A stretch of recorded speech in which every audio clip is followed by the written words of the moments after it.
330 BC Persepolis. Alexander the Great just burned the greatest palace in the ancient world. Some say it was deliberate, revenge for Athens. Some say it was a drunken mistake. Either way, it's gone. He's 30 years old. He has defeated the most powerful empire in history. He controls more land than any human being alive. And he is standing in front of a fire, completely alone, laughing at something nobody else can see. This is what winning everything looks like. This is where it starts to go wrong. Let's talk about what actually happened after the victory, because history loves to linger on the battles. Granicus, Issus, Gaugamela, the names roll off the tongue like thunder. But nobody talks much about what came after. What happens to a man when there's nothing left to prove and he still can't stop? Darius is dead, not killed by Alexander, killed by his own generals, betrayed, abandoned, left bleeding in a cart on a Persian road. Alexander rode to find him. Some accounts say he arrived just before Darius died, took off his own cloak and covered him, gave a king's funeral to the man he had spent years destroying. Think about that moment. Alexander standing over the body of his greatest enemy, the man he had chased across 3 countries, and feeling, what exactly? Relief? Triumph? No. Accounts suggest he wept, because Darius was the last person who made Alexander feel like he had something to fight for. And now he was gone. And the empire was won. And Alexander had absolutely no idea what to do with himself.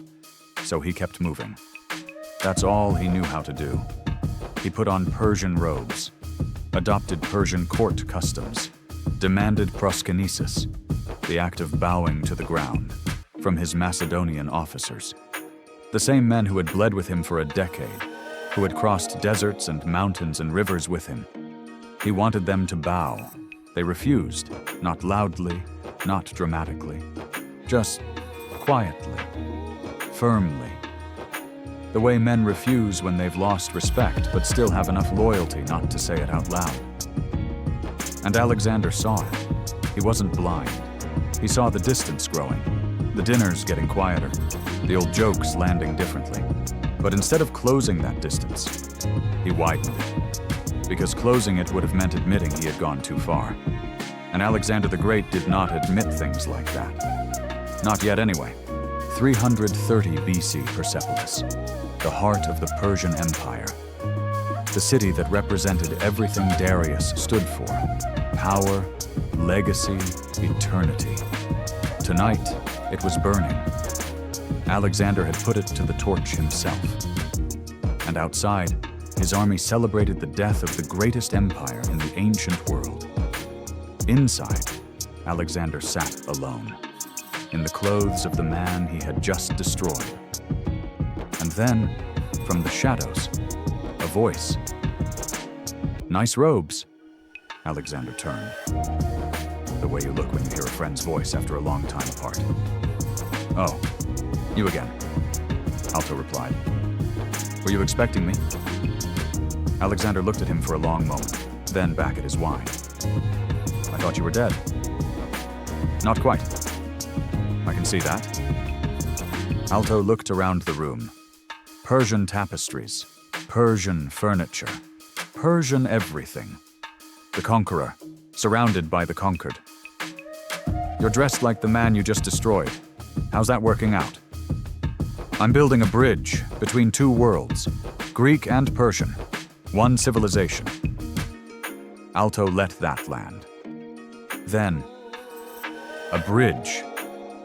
Are your brothers in arms so sure they're crossing it with you? Or are you the only one who believes that's what this is? You're not building a bridge, Alexander. You're just telling yourself that so you don't have to admit you've already crossed alone. Alexander said nothing. When's the last time Hephaestion laughed at something you said? When's the last time Ptolemy sat next to you at dinner without being told to? When's the last time any of the men who crossed the Hellespont with you, looked at you the way they used to? They follow me. They follow the title. That's not the same thing, and you know it. Alexander stared into nothing for a long moment, said nothing. I gave them everything. I made them rich. I made them famous. I put their names on history. Alto said, you asked them to bow to you, like subjects. These men watched you bleed. They pulled arrows out of you. They carried you when you couldn't walk, and you asked them to bow. You won everything, Alexander, and you're eating alone. Think about that. Alto moved towards the door. That's it? That's all you came to say? Alto stopped. Didn't turn around yet. Those who set out together and trade what they found on the road for what they started with lose both the road and the friend. You're bleeding, Alexander. Not from any wound, from something slower. And that bleeding is what's going to kill you. Now turn. One last look. Put down the cup. Go find Hephaestion, tonight. Alto walked to the door. Alexander's voice came out small, almost to himself. Will I see you again? Alto stopped, hand on the door. Didn't turn around this time. Yeah, unfortunately. And was gone. Alexander stood alone in the silence, looked at the wine cup, looked at the door, sat back down, picked up the cup. Alto was gone. What if Alexander had listened?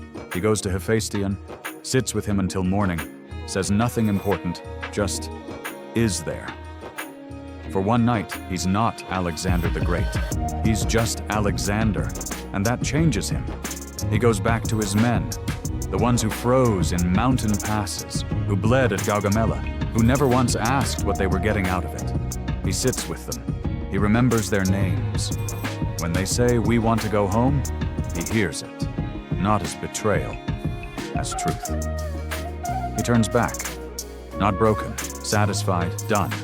He secures what he's built, names an heir, watches Cassander, keeps Roxana safe. And then, because this is still Alexander, he starts planning again. Not a desperate push into India with a broken army. Something different. He goes back to Macedon, rebuilds, rests, takes his son into the planning rooms and shows him the maps. And when the time is right, he rides east again, with a rested army, with generals who still believe in him, with his son beside him, learning what it means to lead. Because the hunger never leaves him, the need to see what's beyond the next horizon. That's not a flaw. That's who he is. But this time, he feeds it without destroying everything around him. His son doesn't die at 13 in a dungeon. His mother isn't stoned to death in a courtyard. His wife isn't murdered in the dark. The bloodline survives. The empire transfers. Intact. All of it, because one night in Persepolis, a man chose his friend over his wine. Alto never came. And maybe it wouldn't have mattered if he had.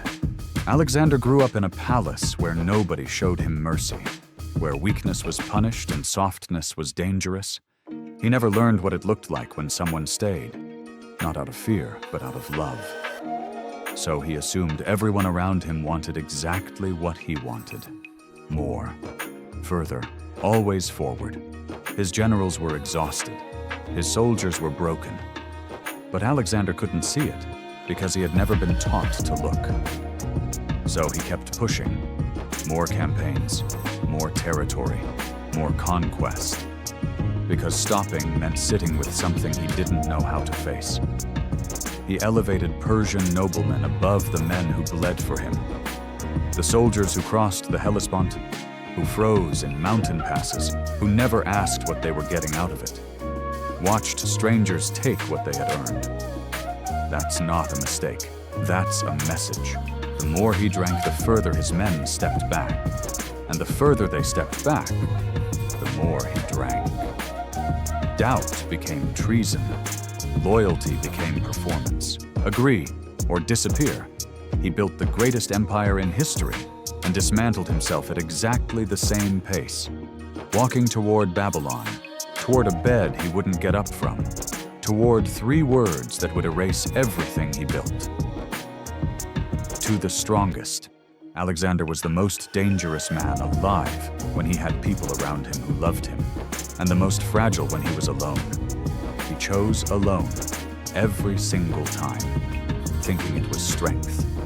In the next episode, India, the one place Alexander the Great was told no, by the only people he couldn't conquer, his own army. And Alto will be there, watching him break. Subscribe. Notifications on. Episode 3 is where it really starts to fall apart.